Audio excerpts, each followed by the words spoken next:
आदरणीय बंधुओं, माताओं व मेरी प्यारी बहनों, राधे राधे। आप सभी का हमारे YouTube चैनल जीवन की धारा पर बहुत बहुत स्वागत है। बंधुओं, आज हम इस वीडियो में गणेश जी व उनके भक्त साहूकार की कथा सुनेंगे, जिसे सुनने सुनाने से गणेश जी की कृपा से घर में 9 निध 12 सिद्ध हो जाती है, अर्थात चारों तरफ से लाभ ही लाभ प्राप्त होता है। कथा कहानी सुनने के बाद यदि आप हमारे चैनल पर नए हैं तो कृपया हमारे चैनल को सब्सक्राइब करें, बेल आइकन को प्रेस करें ताकि हमारी वीडियो की नोटिफिकेशन सबसे पहले आप तक पहुंचे। वीडियो को शेयर व लाइक भी जरूर करें। कथा कहानी के अनुसार एक नगर में एक साहूकार अपने परिवार के साथ रहता था। साहूकार गणेश जी का भक्त था। उसने अपने घर के मंदिर में गणेश जी की एक प्रतिमा रखी हुई थी। वह प्रतिदिन स्नान आदि कार्यों से निवृत्त हो सर्वप्रथम गणेश जी का पूजन करता, उनको भोग लगाता और फिर स्वयं भोजन कर किसी अन्य कार्य की शुरुआत करता। वह हर समय जय गणेश करता रहता। इसके अलावा साहूकार का एक और नियम भी था। वह घर में रहते हुए जब भी कुछ खाता तो पहले गणेश जी को अर्पित करता, फिर स्वयं खाता। यह बात साहूकारनी को बिल्कुल अच्छी न लगती। वह साहूकार से कहती, पूजा और भोग समय के अनुसार ही होता है, तुम सारा दिन ही ये सब करते रहते हो। पर साहूकार पर उसकी बातों का कोई असर नहीं होता और साहूकारनी मन ही मन कुढ़ती रहती। एक दिन साहूकार किसी कार्य से बाहर गया हुआ था। उस दिन साहूकारनी ने गणेश जी की प्रतिमा को उठाया और कपड़े में लपेटकर घर के बाहर बने बगीचे में ले जाकर जमीन में दबा दिया और मन ही मन कहने लगी, अब देखती हूँ क्या करेंगे तुम्हारे गणेश जी। अगले दिन जब साहूकार घर लौटा और स्नान आदि कार्यों से निवृत्त हो मंदिर में पूजा करने गया तो उसने देखा मंदिर में गणेश जी की प्रतिमा नहीं है। उसने साहूकारनी से पूछा कि गणेश जी की प्रतिमा कहाँ है। वह कहने लगी, मुझे क्या पता कहाँ है। साहूकार ने प्रतिमा को घर के हर कोने में ढूंढा, परंतु वह नहीं मिली।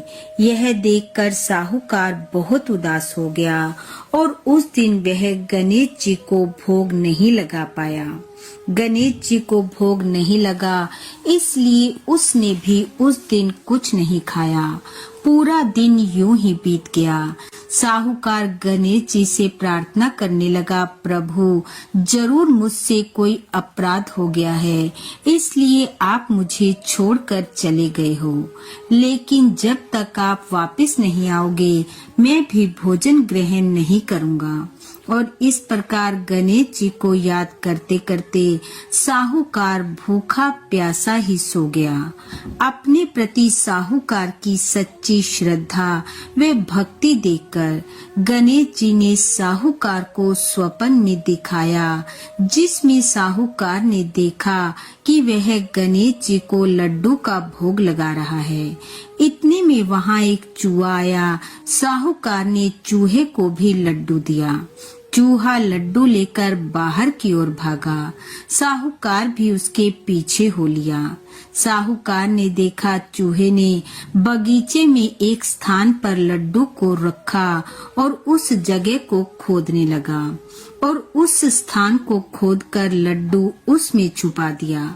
इतना स्वप्न देखते ही साहूकार की आंख खुल गई।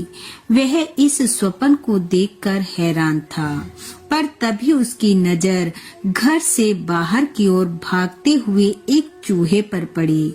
साहूकार उसके पीछे भागा और उसने अपने आप को ठीक उसी स्थान पर खड़ा पाया जहां वह लड्डू पड़ा था। साहूकार ने जल्दी से उस स्थान को खोदा तो शीघ्र ही उसे कपड़े में लिपटे गणेश जी की प्रतिमा मिल गई। साहूकार की प्रसन्नता का ठिकाना न रहा। वह गणेश जी की प्रतिमा को निकाल कर लाया, स्नान करवा गणेश जी को फिर से मंदिर में स्थापित किया और पूजा की। पूजा कर वह साहूकारनी के पास गया और उसे सारी बात बताई। साहूकारनी बात सुनकर हैरान रह गई। भागी भागी मंदिर में गई और गणेश जी को प्रणाम कर अपने अपराध के लिए क्षमा मांगने लगी और फिर साहूकार को सारी बात बताते हुए उससे माफी मांगी और कहा, आज से हम दोनों हर रोज नियम पूर्वक गणेश जी की पूजा करेंगे, वे उन्हें भोग लगाएंगे और फिर दोनों नियम पूर्वक गणेश जी की आराधना करने लगे। गणेश जी की कृपा से उनके घर में 9 निध 12 सिद्ध हो गई। धन धान्य के घर में भंडार भर गए। हे गणेश जी महाराज, जैसे साहूकार और साहूकारनी को दिया वैसा सबको देना।